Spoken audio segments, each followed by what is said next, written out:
by the way. I think Caitlin Clark is ages better than Angel Reese.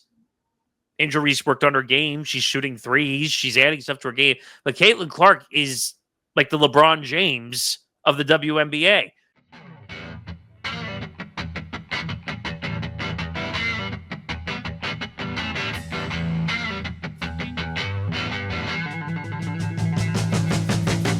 Welcome to episode 276 of Empty the Bench here on the Empty the Bench podcast network presented by Playback.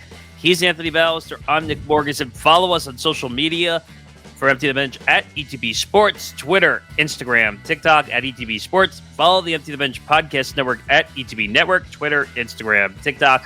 Follow our YouTube channel, youtube.com/ETB Network. 60 subscribers away from 1,000 subscribers. So please make sure to like and subscribe below the video, or if you're on the audio side, go over to YouTube and press the subscribe button.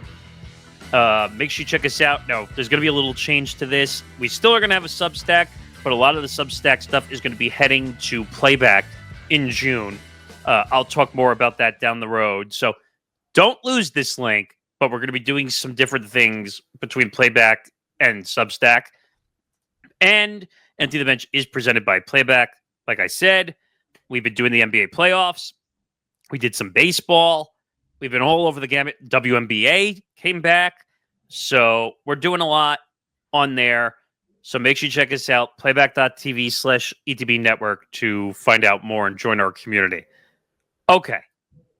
So let's get into the topics. This is going to be a good episode. It's not as many topics, but there are some good ones to really sink our teeth into. Anthony, how are we doing this week? Well, my Cleveland Cavaliers was finally put out of their misery, so I guess that's a relief. And we got Memorial Weekend coming up, so we get a long break from work. So I think everybody's got to be excited about the weekend coming up. Yeah, got that long, as they say, wraparound weekend, which I'm looking forward to also as well. Okay, so where to begin? I guess we'll start with what we just were about to get into. So the 2025 NBA playoffs have gotten good, really good. It's been a while since we actually broke down the playoffs on the episode. Obviously, like you just said, Cleveland is out. The Pacers have played really good basketball as of late. I think they're going to be a tough competition for the Knicks. The Knicks shocked the world, beating the Celtics, who are a minus 900 favorite going into that series. And I'm going to say this right off the bat because people are going to make this comment. Forget the Jason Tatum injury. I think they still were going to win that series one way or another. The Knicks were just playing better in that series. And we find out afterwards that Jaylen Brown had a torn UCL, I think also. So their two stars were not healthy to begin with. But it's going to be a great conference finals, and we're going to watch those games on Playback, so you'll come and join us. But you want to talk about the Cavs first? Because that was a very bizarro series. The Pacers went in to Cleveland and won the first two games. Yeah, they went in there and punched him in the mouth. And, the Cleveland Cavaliers, outside of one game that they won, pretty much didn't have an answer for them.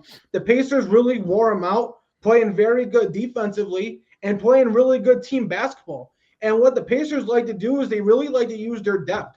They like to play a lot of different guys and keep a lot of guys fresh, which allows, their players to always be able to play that very intensive defensive game. And it allows the other teams that may not have the depth, in particular the Cleveland Cavaliers, who were dealing with injuries, just didn't have an answer for it. And I think it's a disappointment, when you look at a team that was just in the second round last year. Now you bring in DeAndre Hunter at the trade deadline. You have this great, tremendous regular season where you have all these 10-game winning streaks. For the end that way is definitely disappointing, and they definitely didn't see that coming. But like Donovan Mitchell said, they're a young team, and, they're going to run it back. And now, they're going to have a chip on their shoulder because now that the fact that they have come up short, a lot of teams aren't going to give them the respect anymore, and they are going to doubt him and overlook him. And even if they play good during the regular season next year, they're always going to say, oh, well, they always choke in the postseason. Oh, Donovan Mitchell can't get past the second round. So like he said, they're going to write him off, and hopefully next season, they're going to have to prove him right. Where the team sits, they have to run it back. And then when you look at the Knicks and the Celtics series, you're absolutely right, Nick. The Knicks were going to win that series one way or another, even with, the unfortunate injury to Jason Tatum. The Knicks seemed like the better team. Jalen Brunson and Karl-Anthony Towns were very, very clutch. And honestly, Nick, I can't wait to see this matchup between the Knicks and the Pacers. I mean, you look at the Knicks, they're very top-heavy. They got those 5 elite guys that they play most of the minutes, and most of the time they get it done. Whereas the Pacers, they like to have that rotation and wear you out. So it's going to be interesting to see how that series goes. Yeah, I think the Pacers are a much deeper team than the Knicks. They'll sometimes play 10 or 11 guys. And that's what I think is going to be a problem playing against the Knicks, because the Knicks sometimes will play, 7 guys, maybe 8 guys at most. But I want to go back to something with the Cavs, which I was talking to some guys from here at the network. I threw a name out, and it's a big name that's in the news right now currently because he's a little disgruntled with his status in Milwaukee with Giannis. And I threw it out there because I don't know if you saw, Giannis has all these rules and stuff that he's looking for a new team. So he wants a major market team. He wants ready stars in an organization and a ready to win culture. And I couldn't think of many teams where they could really afford and make it work, because they already have a big man already on most teams. But I threw out the Cleveland Cavaliers as a fit spot because, first of all, you have to make the salaries fit. Number one, that's the one rule the NBA has that others don't. You could just willy-nilly trade anybody in other leagues. But I did the math. Giannis makes a little over $54 million next year. And then I looked at Darius Garland and Jared Allen, which is who Giannis would replace anyway. And the salaries added up to 64. So you're probably going to have to throw a draft pick in there also just to kind of even it out. But think about that. If you had a Donovan Mitchell, an Evan Mobley, and a Giannis Antetokounmpo sitting as a big three on that roster. Yeah, Nick, I absolutely love it. And I think, I may have even brought it up a few weeks ago when Giannis first talked about being out. I said, maybe Cleveland Cavaliers are the dark horse. I know they're a young team and they probably want to run it back, which makes the most sense. But, I feel like for them to winning championship, they do need that other superstar. And I think Donovan Mitchell can't be the only top 10 player on this team. And when you look at what Giannis would bring in, Giannis would be the perfect complement because he's going to help this team defensively and offensively. Because Evan Mobley, he's great defensively, but he gives you a lot to desire offensively. Darius Garland's on the opposite. He gives you a lot of offense, but he doesn't give you much defense. If you bring in a guy like Giannis who could do a mixture of both, while also having Mitchell, who could be the primary scorer, and having Mobley be the primary defender, and Giannis kind of be the second best at both, while also having DeAndre Hunter, I think that could be the difference that gives them over the hump. And I think that's what the Cleveland Cavaliers need. They need veteran leadership, they need toughness, and they need defense. Because last year, they were kind of a finesse team that lived and died by the three. When you make that trade of bring in Giannis, they don't have to live and die by the three anymore. Yeah, I think that's the key point of view. And if you look at the two teams which were supposed to go through, the Celtics and the Cavs, their major reliance was on the three. And what are both teams doing right now? They're sitting at home or they're in Cancun sipping Mai Tais right now. So if you look at the Knicks and you look at the Pacers, even though the Pacers shoot the three well, they move the ball very well. If you look at the Knicks, they move the ball decently around the court, and they're not looking to always shoot threes. And that's the difference in the game. And I think adding a Giannis to a Cleveland squad would allow that ball to move around the perimeter and then into Giannis a little bit more. And that would allow him to be a dominant force. And having Donovan Mitchell is almost like a D Wade and a LeBron when he first went to Miami. Like LeBron, D Wade was the point man. Obviously, it's his team. But LeBron was that power force that could drive the ball and kick to anybody out who's on the side. I see it the same way with Giannis being down low. He could kick that ball to Donovan. He could kick that ball to Mobley. You could kick that to a few guys. And that means more open shots are going to come for the Cavs. And I think that just is a no-brainer if they could somehow figure that out. But just looking ahead, like you said, Pacers-Knicks, that's going to be an incredible series. And I don't know how I feel because a lot of people say, like, oh, it's going to be a big series. It's going to go 6-7 games. I don't really see it going 6-7 games, though. I think the Pacers are a more dominant team, I feel like.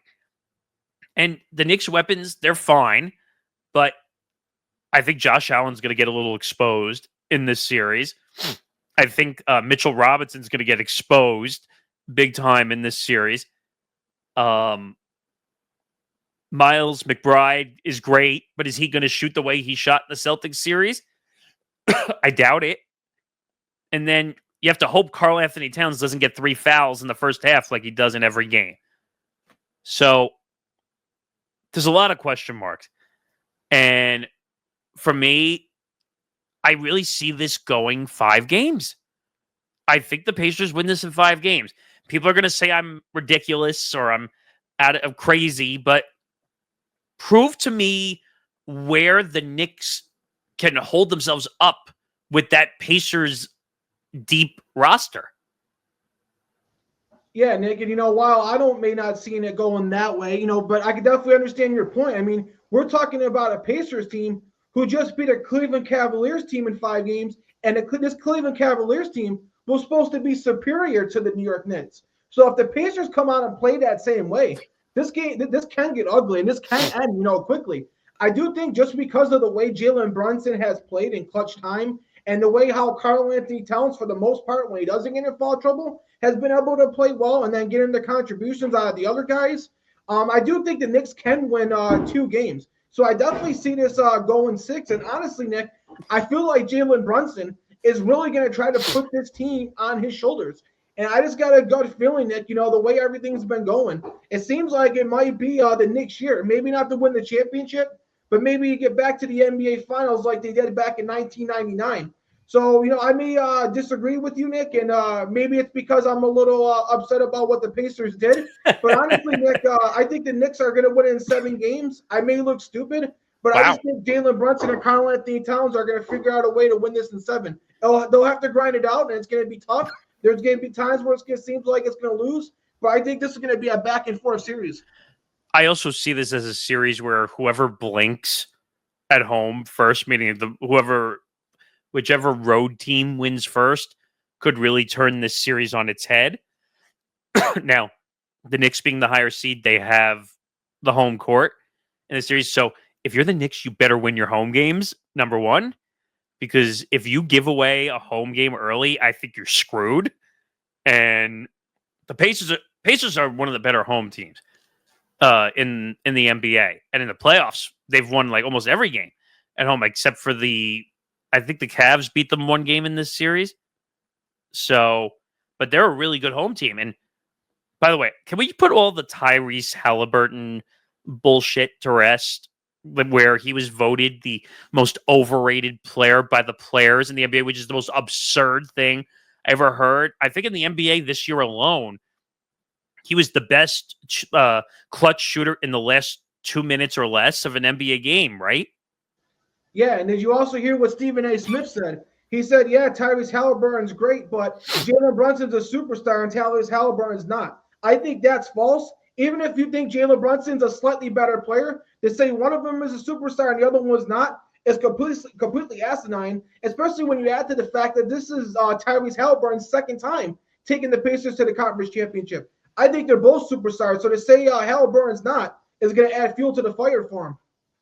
Yeah, by the way, that's such a dumb statement by Stephen A. Smith to say that Jalen Smith is an all-star. Jalen Brunson, is an all-star, and Halliburton is not.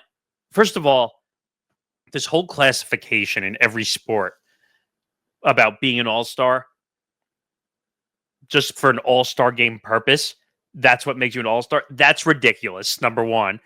you're an all-star if your stats prove you're an all-star. And a stupid all-star game in all these sports does not show that you're an all-star, because anyone could make an all-star game, because most of the time it's a vote, and you vote in your favorite player. There's a chance that they're gonna get in.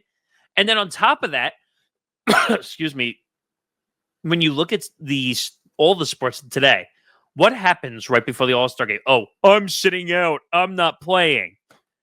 So you get a guy who was like 4th, 5th, or 6th in the voting, and they're considered an all-star because they had to fill in the spots of the guys that didn't make it or couldn't play. So Halliburton is an all-star. It's not a question. He's one of the most clutch guys with 2 minutes or left in the fourth quarter. I mean, he hit, 2 daggers in the Cleveland games, game 1 and game 2? And that final moment, I think it was in game 2 off the free throw, by the way, that was insane. That was an incredible moment. Yeah, it was absolutely clutchness out of Tyrese Halliburton. And, the thing is because he's not like an Anthony Edwards or Shai Gilgeous-Alexander, where he's consistently dropping 30 points or 40 points a night. Sometimes he'll only have 15 points, but then he'll also have 15 assists as well. So he does it a different way. But that doesn't discredit him at all. He's just as equally a superstar as Jalen Brunson is the rest of them. And I can't wait to see both these guys, because both these guys are known for playing good in the clutch. I mean, I think the word you and I are probably looking for is he's not the flashiest all-star out there. Anthony Edwards will shoot threes. He'll dunk. He'll throw a few dunks in there. That's not Tyrese Halliburton's game. He's a mid to long-range shooter. He'll drive to the basket. He's looking to be consistent. That's the name of the game, being consistent and getting his guys open. How many wide-open shots has Miles Turner had alone because of the drive space by Tyrese Halliburton? I think Miles Turner should take all his 20 and 25-point games because of Tyrese Halliburton. So, like I said, I think they could win a game, maybe 2, but I think that the Pacers are going to take it to the Knicks in the first couple of games and make it a fight. And I don't know if this is going over the top, but I think the Knicks have to win both games, game 1 and game 2, in their home court, to win this series. Yeah, absolutely agree, especially game 1. I mean, we saw what happened when the Pacers stole game 1 from the Cleveland Cavaliers. They took all the momentum. So if they do the same thing to the Knicks, go into the Garden and take out the Knicks in game 1, that's going to completely suck the soul and life out of the New York Knicks fans in game 2, and that plays right into the Pacers' hands. So I think the Knicks, game 1, and like you said, probably game 1 and game 2, have to be must-wins for them. Yeah, I mean, there's a little more margin of error for the Pacers than there is for the Knicks. And I'll tell you right now, like I said, if Karl Anthony Towns is going to continue to get 3 fouls in the first half, and then he has to sit for 7-8 minutes at a time because he gets 3 fouls really early in the second quarter, that might be the end of your game right there. That's a big problem. And Jalen Brunson almost has to be perfect out there for this team to succeed. That's a lot of pressure on Jalen Brunson to perform. Like, he's going to have to put up like 30 and 10 like every game to make this team succeed. Now, we saw OG Anunoby finally have some moments. We saw Josh Hart, who's putting up 13 to 15 rebounds a game from a guy you wouldn't expect that from. And Mitchell Robinson, who can't shoot from the free throw line at all whatsoever. And by the way, I seriously wish they would get rid of the hack rule. I hate it. The hacking off the ball, or as people used to call it, the hack-a-shack rule. I'm tired of it. It's such a dumb rule. It's not entertaining to watch. Do I really want to see Mitchell Robinson shooting free throws for the whole quarter? No, I don't. It's such a ridiculous tactic to use. Rather, I'm not going to play defense. I'll just keep smacking the guy who shoots under 40% and hope that he misses. By the way, I think he hit 6 or 7 in a row at one point in that last game. So if that's a little karma, I guess it is, but I don't know. And what's the other side? We have Minnesota and OKC, right? So that series is going to be more entertaining by far. I think OKC is probably the favorite in that series. Shai's got to come out and play his ass off and not float away like he did last year. I think they were also a top 3 defense in the NBA. I think also so the defense has got to come to play. Shai's got to put up his numbers. I think he put up 35 in Game 7 against the Nuggets. So what do you make of that series? Because that series is far and away going to be more close than the Knicks Pacers, I feel like. Oh, yeah. To see Shai Gilgeous-Alexander versus Anthony Edwards, I mean, this is just a new generation of basketball. To see these two young killers going up against each other, knowing that they're going to do whatever it takes to win. Both these teams are very good defensively. And like you said, their stars are going to come to play. But OKC, man, they got to win this. This has to be their year. I mean, the supporting cast that they have with, Chet Holmgren, Lou Dort, Jalen Williams, Harvesting, with Shai Gilgeous-Alexander, this has to be the year. I mean, this team is so good offensively. It's one of the best defensive teams we ever seen. And honestly, they've been one of the best teams regular season-wise we've seen in NBA history. I mean, they won 65-plus games this season. They were just dominating teams and making it look easy. And we knew with OKC the last 2 years, they've been dominating the regular season, but they were always coming up short in the playoffs. And then they came into this year and they dominated Memphis in the first round. They showed, maybe they can play in the playoffs. Then obviously they had a really gritty back and forth series with the Denver Nuggets and Nikola Jokic, a team that has won the championship before and knows how to win these types of series. And OKC, whenever they really needed to win and really stepped up, they came through. And we saw what they did defensively at times to Nikola Jokic and what they did defensively at times, particularly in Game 7, to guys like Murray. So this team, man, it seems like this is the year where they're not playing any games. And I feel like all the pressure's on them. They're the much superior team, and they got to get it done. And ultimately, Nick, I feel like they will. They just got too much talent. And I think they actually might win this in 6. Yeah, this is going to go at least 6, maybe 7, because I think these teams are going to punch each other in the mouth a few times in this series. I do think OKC is better on both sides of the ball. Better. Anthony Edwards is really the only standout weapon. And you could double Anthony Edwards and dare other people to shoot. Like, if Naz Reid is going to shoot from 3 a million times, let him shoot. Will he make some? Yeah, he will. But I'd rather Naz Reid shoot the ball than Anthony Edwards. When Anthony Edwards gets on fire, you can't stop him. Look what happened at the end of that other series. I mean, he went off like crazy. Yeah, and what's also helping too, Nick, what's really established him is obviously one player is not going to be able to win you playoff series. So what's really been helping is you're getting a really dominant Julius Randle. You're getting a Julius Randle that looked like the Julius Randle that was dominating with the New York Knicks. And that was when he had to be their go-to player before they got Jalen Brunson. He was the star player that had to make everything go through him. And just by himself, he was able to get the Knicks to the first round. Now with him playing like that, he could be the number 2, while Anthony Edwards is getting doubled. When Julius Randle's playing like that with Naz Reid and McDaniels, this is a team that can give OKC problems. And ultimately, that's going to be the difference. If Randle could play like the all-star that he's played and give Anthony Edwards some help with Naz Reid, they can pull off the upset. Just right now, I think with the way Jalen Williams played, he definitely showed improvement towards the end of the last series. And just the way that OKC's built, I got to side with OKC. But that is the tools for the Timberwolves to win is they're going to need guys like Julius Randle to play like we know they can play to take the pressure off of Anthony Edwards. I think you and I are actually on the same page on this one, actually, also. I think this is OKC in 6. I think that eventually, I think OKC is going to win one on the road in Minnesota, which is going to steer the series that way. I don't know which game it's going to be. But OKC is a insane home team.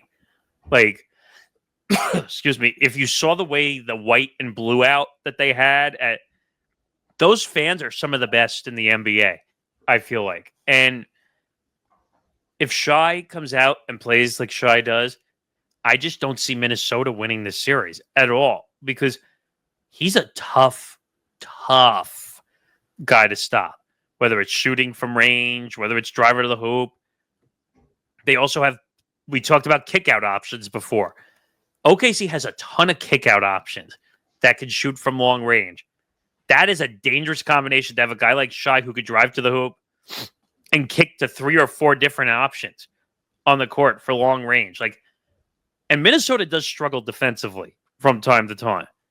So I could see some stretches of this series where you could see like a 15, 20 point blowout if OKC is shooting well. So, but I'm with you. I think OKC wins that in 6. And finally, they make it to an NBA Finals. Well, actually, they did make it to an NBA Finals, right? A long time ago? Well, yes, they lost to the Miami Heat when they had a very young Kevin Durant, a very young Russell Westbrook, and James Harden. But what I like about this playoff series, Nick, is we're going to get a team who either hasn't won the championship or a team that hasn't won a championship in a very long time. The Pacers have only won ABA championships. The Knicks haven't sniffed the championship since the 1970s. The Timberwolves have never won. And I think maybe OKC won it when they were the Seattle Supersonics. Yeah, I think you're right. So we're going to get some new teams. I think the Knicks were 1973, I think was the last time they won a title. So, I don't know. I'm not counting on the Knicks for anything right now, but it would be an incredible story for New York if they made the NBA Finals. But I think you and I, for the most part, are on the same page with most of these series. Would I be happy to see the Knicks make it to the NBA Finals? Yeah. I just think they're running into a buzzsaw, a hot team in the Pacers. Empty the Bench is presented by Playback. Watching sports is more fun with others, but we spend too much of our time watching alone.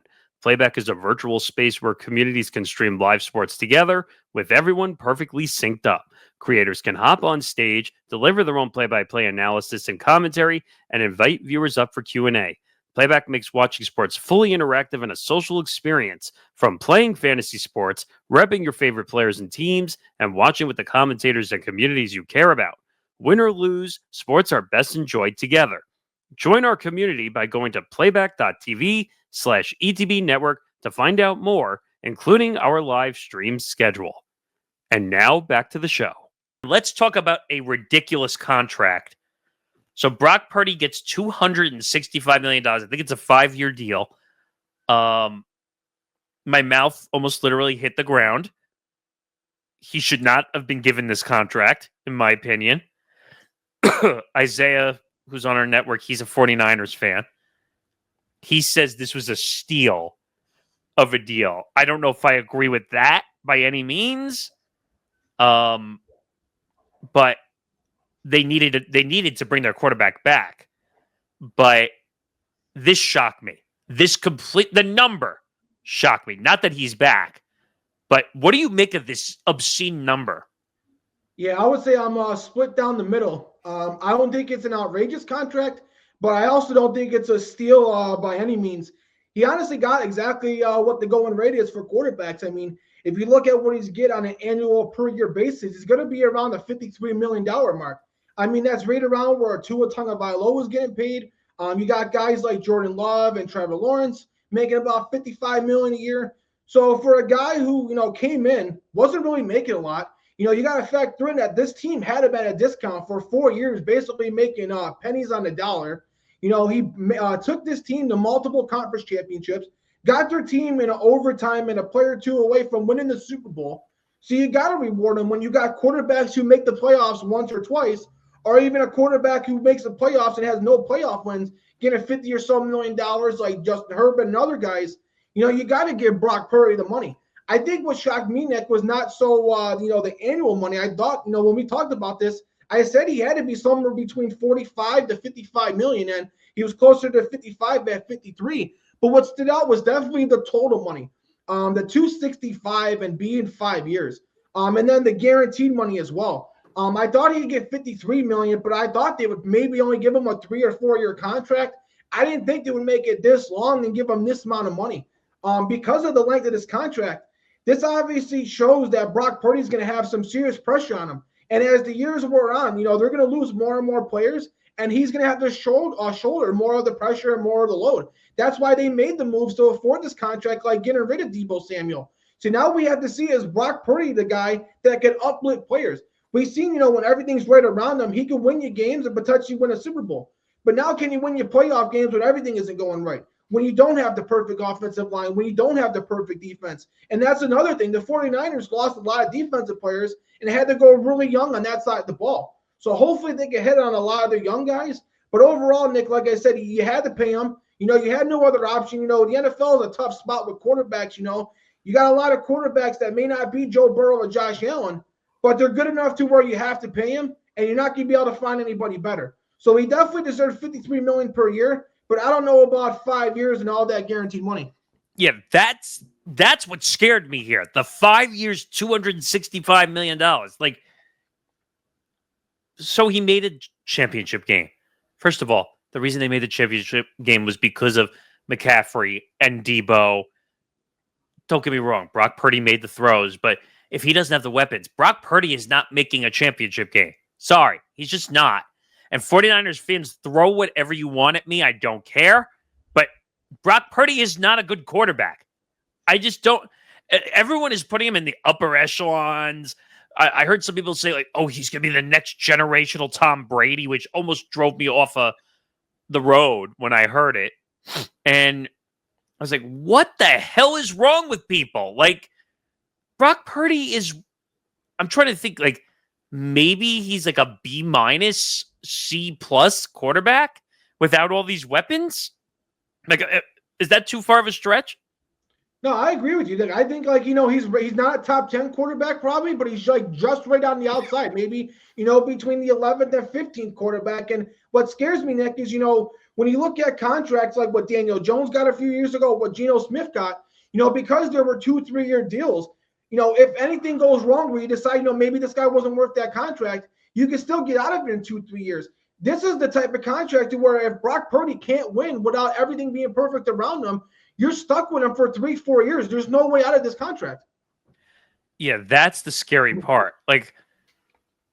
They spent a lot of money and they lopped off a lot of pieces, which they don't have anymore. So what are his offensive options? And McCaffrey is just not healthy either, which is scary because he was that dual threat option. Oh, I can get him for 15, 20 rushes a game. He'll catch a few touchdowns here and there. He's not the same guy. He's aged 10 years, based off his injuries. So what money do you have left now that you put this money on the table? You don't, and that's why they're going to have to be so, perfect on the draft. Depending on the success of their team, the 49ers are probably still going to be a competitive team, so you're not going to be getting these top 10 NFL draft picks. So I'm not sure. I know they still got some decent receivers. Brandon Ayuk, you're going to have to see how he comes back from his injury as well. So he's kind of a similar situation in McCaffrey, but you do got Ricky Purcell, first-round pick from last year. You got to see what he develops in, and you got Juwan Jennings, who kind of had a breakout year. So you're going to need some of these young guys to step up, and you're going to need some of these guys who are on rookie contracts to really step up and fill these big shoes. So ultimately, it's going to come down to John Lynch and Kyle Shanahan and how they built and drafted this team. Now, they brought back Trent Williams also, right? Yes. Because I saw some news on that with his deal. They kind of had to restructure that whole situation and all that stuff. But this is not the same team when he made the championship run. It's not. There's issues here. Deebo was actually a huge value for them. Probably wasn't being paid enough, to be quite honest. But he could run the ball, which was weird for a receiver's sake. He could catch some deep passes. That's why having Deebo and having McCaffrey was a big deal, because you could use them as multi-options for Brock to go to. And I was hearing all these comparisons to, like you said, Jordan Love and Tua and Trevor Lawrence. First of all, if we're going to compare these guys, I would say that he might be better than some of these guys. actually.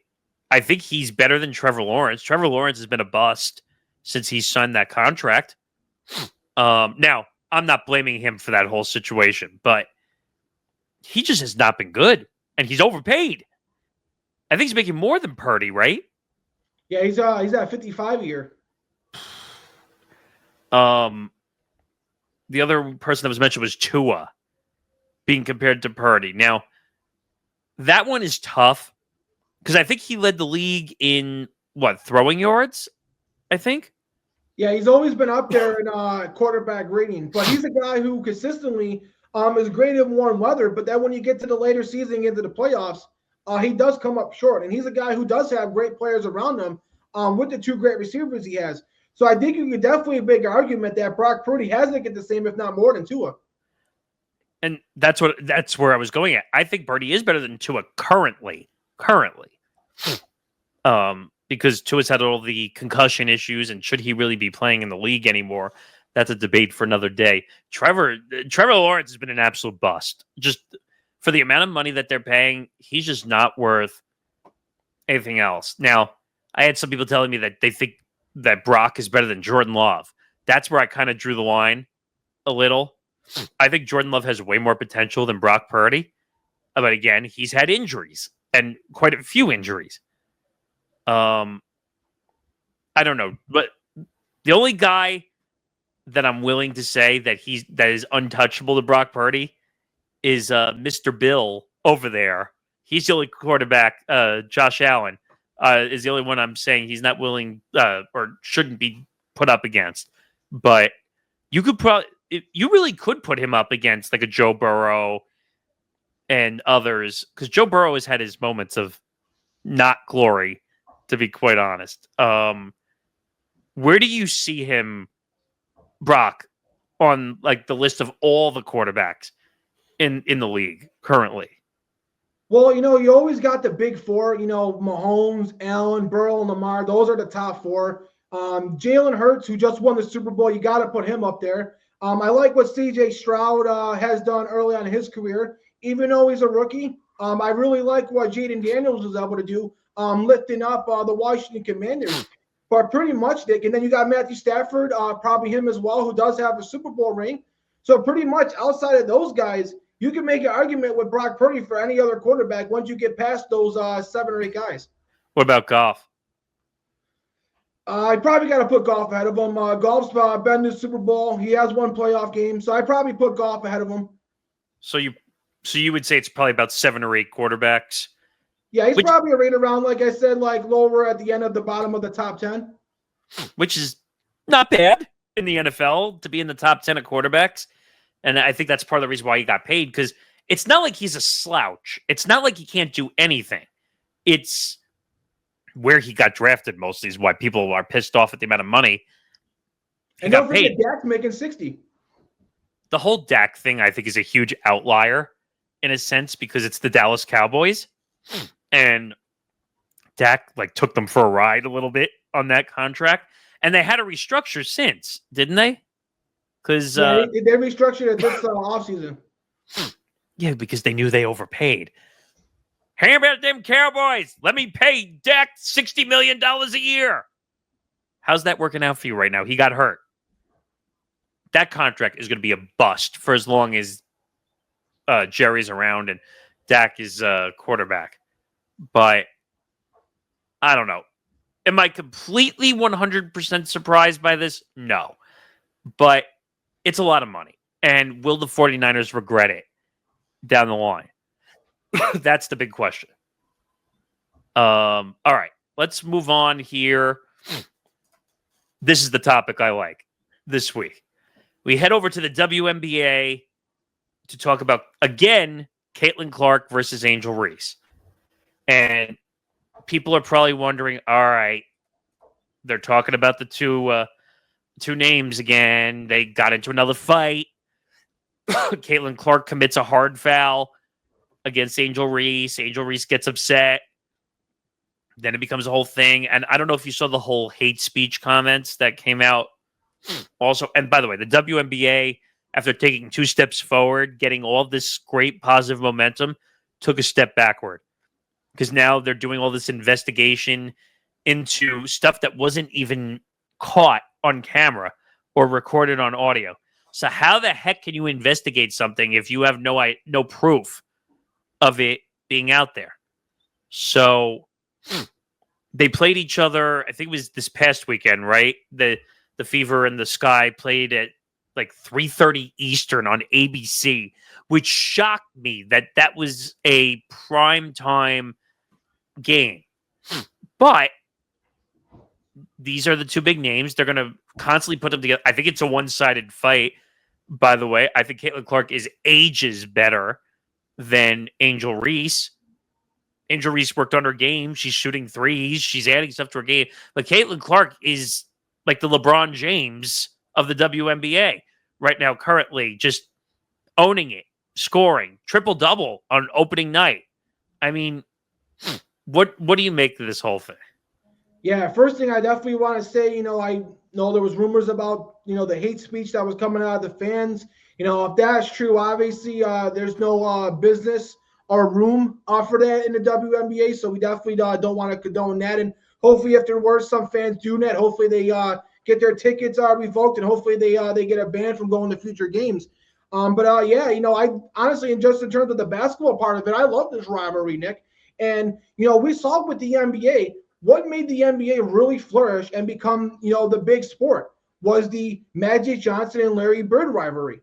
I feel like that's where we're at with the WNBA. Whether if Caitlin Clark's the much superior player or not, just in terms of the rivalry and how much people actually care to watch these two people go against each other. And it dates back all the way to college when they played against each other in the national championship game. So I think this rivalry is great. It gets eyeballs on the WNBA. And to watch someone like Caitlin Clark, who, like you said, is kind of like the LeBron James, getting triple doubles like it's nothing. And then you got Angel Reese, who plays this really, really tough, kind of like Draymond Green style game where she does a lot of the dirty work. She rebounds, she defends. She's improved on her shooting. So to see these two go at each other is definitely unbelievable. And one last thing I'll say on this, I'm not sure if you saw this, Nick, but this has turned into a huge debate between analysts, including guys like Robert Griffin III and Ryan Clark. And I guess it's gotten personal with Ryan Clark making comments about RG3's wife, bringing in the fact that she's white and he doesn't understand the struggles of a black woman because he's married and with a white woman. And, I just think that's foul for Ryan Clark to talk about someone's wife. And that I guess now Ryan Clark has been blocking some people on Instagram, or I'm sorry, on Twitter. So for people who have stuck up for RG3. So it's turned into an absolute mess. And I wish we could just talk about Caitlin Clark and Angel Reese and how great those players are. We're forgetting that we talk about sports. That's the big thing we forget, like when we do a podcast or we do a short video or we're on TV or we're on radio. We're here to talk about the positivity of sports.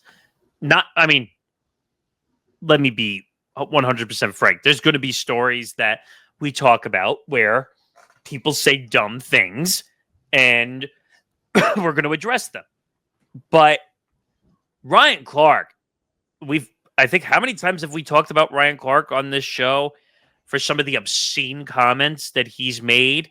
What was the last one that because you brought that story up last time when we talked about Ryan Clark. Oh, it was the Josh Allen, Lamar Jackson debate, which he was using a race discussion, I think, to say that Lamar Jackson was the better quarterback or whatever than Josh Allen, which made absolutely no sense then. And it still makes no sense now. I don't know. Ryan Clark has some animosity. I don't know why. And I don't know what the motive or the goal is for Ryan Clark and why he stuck his nose where it didn't belong in this debate. And I don't know. What do you make of them arguing over this? Like, it shows that the WNBA has much more following and it's a big sport.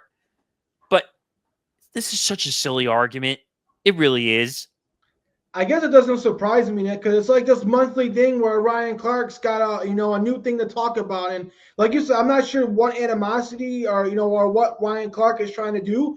Maybe he thinks maybe he's got a Skip Bayless syndrome to where maybe he's saying things known that's going to get a lot of traffic and get a lot of people talking, or maybe he is just that delusional. So I disagree on a lot of the stuff he says. He sounds like he means a lot of the stuff he says. He's not just saying it for clicks. So maybe he does mean it from the heart. But a lot of the stuff he says, I definitely disagree with. And, there was no reason to bring Robert Griffin III, his wife, involved in this subject. And then, obviously when RG3 responded, which rightfully so, when you talk about someone's wife, you got to respond. Then Ryan Clark comes back and says, you were the phoniest, shittiest teammate I ever had, and blah, blah, blah. And it's like, bro, it doesn't have to be like that. So it seems like Ryan Clark is really sensitive because he's the guy who's blocking people and not the other way around. So it seems like maybe he can't handle the smoke that people are sending back his way. But it's definitely becoming an interesting situation. I mean, it's his wife. He's got three daughters. That looks bad reputationally from that standpoint. And it seems like Ryan Clark, because and this is going to make sense, he's on First Take all the time. Put 2 and 2 together on that. During the NFL season, how many appearances Ryan Clark makes against Stephen A. And it's all because he's an arguer constantly. But to call somebody's wife out because you don't like their opinion? Are you kidding me? Like, Go spend your free time doing something else. Like, I know you have a podcast, like every other freaking athlete on the planet who has a podcast, and you have your sponsors and all this nonsense, but just because you have power doesn't mean you need to invoke it in stupid ways. Have a spirited discussion, not insult. If you have to insult to make your point, that for one, it means you're not a very intelligent person because you feel you have to insult to get your point across rather than making your own point. But I don't know. Like these two, this is a fun battle to watch, but I think the WNBA is a little too attached to it at times because, like I said, this is a one-sided battle. Caitlin Clark is by far the better player than Angel Reese, and it's not even close. I think Angel Reese is more concerned about her podcast and endorsements and all that stuff. Caitlin Clark is going to get sponsors and endorsements and all this stuff because of her play on the court. And I think, if I'm not mistaken, Caitlin Clark is going to be playing in Unrivaled, like Angel Reese plays in Unrivaled. And Unrivaled one day might take over the WNBA as a whole, depending on how big that is.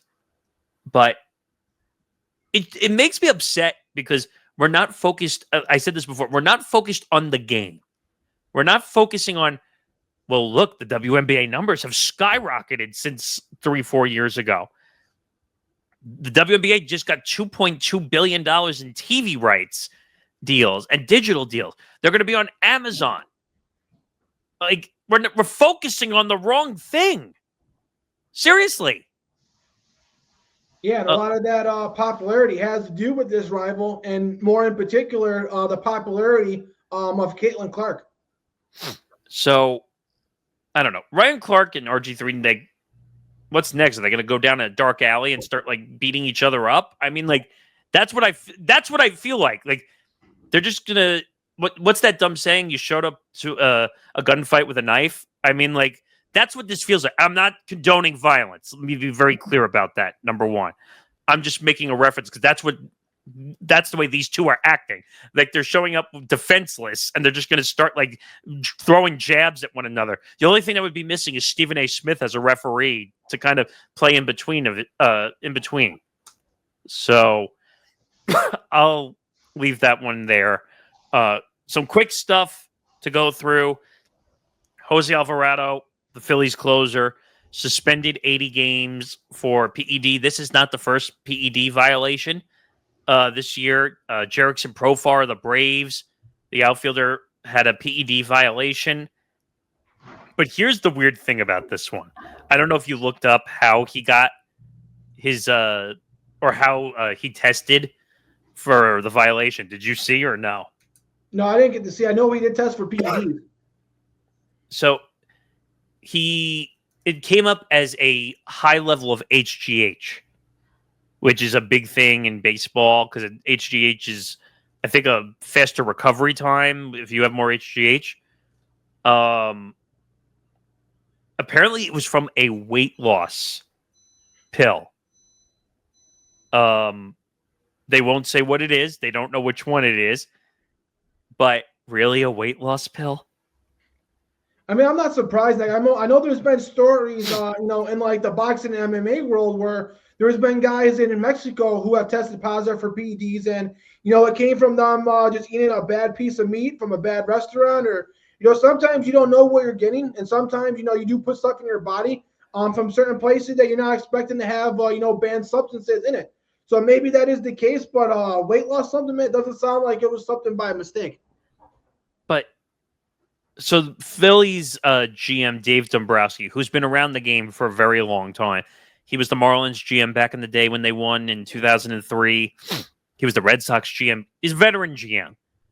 And I almost laughed at the quote that he made following this story. He said, "It's not something he did knowingly. I believe that the way he talked to me." Really? You're going to tell me that he did it, he didn't do it knowingly? Seriously? Yeah, it seems like it's tough to believe. You're really going to go out and defend a guy who got caught with a... Well, here's the weird thing. I didn't realize that... Or I shouldn't say I didn't realize. I'm surprised weight loss pills were not banned to begin with, because isn't that technically a... I don't know what they call it in the performance enhancing world, but it's a performance type usage. You're changing your body. So yeah, I'm not sure why that stuff isn't banned. It makes a lot of sense. But it's funny how these guys don't get caught until like the very last minute. Because I don't know how it is in the UFC MMA world. I know a little bit from some of the guys here, but in MLB and in NBA, I think they're tested all year, even though the season's not all in. Now, in the UFC and MMA, it's different. They kind of have to be tested all year because they never know when they're going to fight, right? Yeah, UFC, before, I think they're starting a new program, but they used to have USADA, which would just randomly message you like the day of and be like, hey, like, we're coming out to have you tested. And that'd be throughout the year. Wasn't that the whole incident with John Jones and at the birthday party for his kid, I think? Yeah, there was a whole thing about him maybe being too aggressive with the people who were trying to test him. And the thing with the UFC is it doesn't matter. Certain people aren't tested the same. One fighter can be tested 10 times in a year, and the other fighter can be tested twice. It just basically determines on how they feel. But I'm not mistaken. I think he attacked the tester, didn't he? Yeah, I think he got pretty physical. I mean, they're doing their job. You shouldn't be attacking them. So, I don't know. But I think he did it. I think he took whatever it was. Now, I didn't realize that HGH levels go up from a weight loss pill. That's a new one that I've never heard of before. But the new rule in Major League Baseball is, and you were surprised when I told you this, by the way, that Major League Baseball is battening down on this. If you get caught, it's not just an 80-game suspension. You are ineligible for the postseason. So don't do it. Baseball is basically telling you don't do it. All right. Quickly, two more quick topics. I'll let you take this next one. I've been following along with this a little bit. I saw the Maple Leafs Game 7 game, which was crazy, by the way. More the score, not the outcome of going to like double overtime or anything. I think, what was it, like 6-1 or something? Yeah, the Toronto Maple Leafs completely collapsed. I mean, they were up 2-0, and the Florida Panthers were able to come back and grind it out. And I know the Florida Panthers typically do this. They start off series slow, and then they grind you out because of the depth that they have and the goaltending and the defense that they have. And they are the defending champs for a reason. They're trying to go to their third straight championship. They won a couple years ago and lost. Then they won it last year. Now they're trying to go back for a third straight. But this is a Toronto Maple Leafs team, Nick, who has like 4 or 5 of the top 15 forwards in the National Hockey League. Austin Matthews, Mitch Marner, William Nylander, John Tavares. These guys would be the best player on a lot of other NHL teams.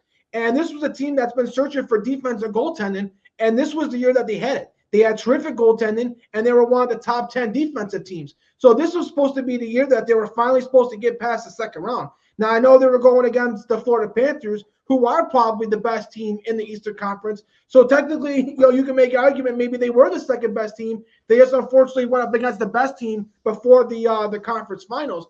But, man, when you look at this team with all this talent, with Austin Matthews, who's been one of the best players in the NHL, this team's now 0-6 with them in Game 7s. And as great as these players are, you can't be 0-6 in Game 7s, and they've never been out of the second round with that much talent. So this is a team that's going to have to look in the mirror and have to figure out why they keep coming up short in all these matchups. But we should get some interesting conference championships, Nick. I do think Edmonton, go up against Dallas for the second year in a row. Dallas is a much better team with Mikko Rantanen with the addition of him. So with him going up against Edmonton with Connor McDavid and Leon Draisaitl, that series is going to be good. And then the Carolina Hurricanes and the Florida Panthers, those two teams seem to be unbeatable. So we're going to be in for some great conference finals. Panthers won fairly recently, right? Yeah, the Panthers are the defending champs. They won the championship last year, and then they lost in the Stanley Cup the year before. So if they beat the Carolina Hurricanes, they're going to the third straight Stanley Cup finals. I mean, the hockey playoffs are great. Like, I'm just not the biggest hockey follower, but it seems like the best of the best of the NHL comes out in the playoffs, and it's been kind of interesting to watch some of the games behind the scenes. I think there was a record at one point, like 9 or 10 straight days with an overtime game also, which doesn't surprise me because these games take forever sometimes to play. But no, it's been kind of interesting to watch the NHL playoffs. All right. You want to quickly touch this one too? Yeah, so last weekend we got to see one of the top prospects, Michael Morales, TKO veteran Gilbert Burns pretty quickly in dominant fashion. And honestly, Nick, 1 week after we just saw Jack Della Maddalena win the UFC championship and beat Bilal Muhammad a week or two ago, and now Islam Makhachev moving up to the welterweight division. The welterweight division, Nick, has become probably the best and most stacked division in UFC overnight. I mean, right now, this division has 10 guys that could all compete for the championship. Like I just said, you got Islam, you got Jack Maddalena, you got Bilal Muhammad. You still got Shavkat Rakhmonov, who's injured, but he's undefeated. You got Sean Brady, who just destroyed Leon Edwards. You got Kamaru Usman and Joaquin Buckley, who got a fight coming up. Winner of that's going to be right up here. You still got Ian Gary, and now you got Michael Morales. So these guys, man, are going to all have to fight each other, and I can't wait to see over the next 2 years how this shakes out. Right now, it seems like Islam Makhachev, who's the pound-for-pound king, is probably the guy to beat, but you never know in this division. What do you make of O'Malley? Because doesn't he have a fight coming up too? Yes, he's going to be fighting in a couple weeks in June. He's going to get a rematch with Merab Dvalishvili. Now, Merab is, like I said, a bad stylistic matchup for him. He's a real good grappler. He doesn't allow Sean O'Malley to get the knockout hits that he desires. But Sean O'Malley completely went off social media and has really been grinding ever since that loss to him. So it's supposed to be a completely different Sean O'Malley. So I can't wait to see the rematch in June. Because I actually remember watching that fight, actually, and O'Malley just looked defeated, like early. And he was getting knocked down nonstop because he was being held down a bunch, right? If I remember correctly. And he couldn't get back up to his feet. And that's where Merab really plays his A game, getting someone down to the ground and hold him down. O'Malley was a little bit pompous for his he talks a big game, but sometimes doesn't come through. Like I think he claimed after the fight that he won the fight also, which I thought was hilarious, by the way. But you're right. He got off social media. He was doing a podcast. I think, for a while. See what happens. It's interesting. I like the sport. I've been watching more of it now, getting into it. All right, last topic, because you were right. I totally forgot about this. Scottie Scheffler wins the PGA Championship. This guy has been on an absolute freaking tear as the number one overall golfer in the world. I think it was the highest prize pool victory. Also, I think it was like $7 or $8 million for first prize. I don't know what to say. I'm not the biggest golfer, but this guy is just on fire. Yeah, I'm not the biggest golfer fan either, but if there's a few names you need to know, he's definitely one of them. I mean, Scottie Scheffler has been probably the number one golfer for the last 2 years, since probably 2022. He's now got 3 majors. I think he's won the Masters twice, and now the PGA Championship. If he wins the other 2 majors, he can end up with a career Grand Slam, which a lot of people don't end up. We just saw Rory McIlroy finally do it after all the years, him coming up short. But Scottie Scheffler is the best golfer in the world. He had a huge lead in this for the most part of it. So, obviously, being a top golfer in the world for that long is a huge accomplishment. Ever since Tiger Woods has been out of his prime, it's just been going back and forth between one golfer to the next. We may finally have the guy who's going to show some dominance and maybe be the best golfer for a long period of time. I mean, he beat second place. There were 3 guys tied for second place. He beat them by 5 strokes. I mean, that's a lot in professional golf. I mean, this guy, I think he's recovered from that whole incident he had with the cop at I forgot which tournament it was, but I think that was another major, if I'm not mistaken. But this guy is an incredible golfer. He's 28 years old, not even 30, and he's won 4 majors. Now, this guy's going to do a lot of winning. He's going to be around for many years to come. I could see him taking over Tiger's record and Jack's record eventually for winning majors. This guy is like really honed in and concentrating for it. So congrats to Scottie, because he's playing really well. And yeah, that's pretty much it on the golf side. But could we see him being the next Tiger Woods? I mean, that's like saying someone's going to be the next Tom Brady. They don't want to put those lofty expectations on him. But if there's any current golfer who can emulate that type of dominance, it would have to be him. I think he's even a little more dominant at times than Tiger Woods was. Because, Tiger ran away with some of these majors. But the way Scottie's been playing, like, he's running away with them in first, second round. So we'll see what happens. You're right. That is a lofty expectation. I'm just curious if that's possible. I guess anything is possible if you put your mind to it. But I kind of hope that he takes over the Tiger moniker, because I was not a huge fan of what happened to Tiger with all the stuff that happened off the golf course. But that's neither here nor there. But that'll do it for this episode of Empty the Bench, episode 276. Make sure you subscribe to our YouTube channel, youtube.com/ETB Network. Check out this show along with a bunch of our other shows. We have a baseball show. We have a MMA show. We have a football show, which now you have a major news story to talk about with Brock Purdy. You'll break that down more, I think, on a on-field level. So check all that out on our channel, youtube.com/ETB Network. Listen to Empty the Bench wherever you get your podcasts. This one and all our shows, which are available Spotify, Apple Podcasts, iHeart, everywhere. So go check that out as well. And obviously presented by Playback. Make sure you check us out. NBA Playoffs, Major League Baseball, WNBA, and more. Playback.tv/ETB Network. All right. Anything left to say before we go? Yeah, let's get ready for some good conference finals this week. Yeah, I hope this series, I pray to God the Knicks put up some competitive balance, because I really want to see the Knicks in the NBA Finals. I just don't. I think the Pacers are just too much, but we'll see what happens. But he's Anthony. I'm Nick. Make sure you listen to this episode. Leave some feedback. Let us know how we did. And yeah, we'll see you next week for episode 277 of Empty the Bench. Have a good day, everybody.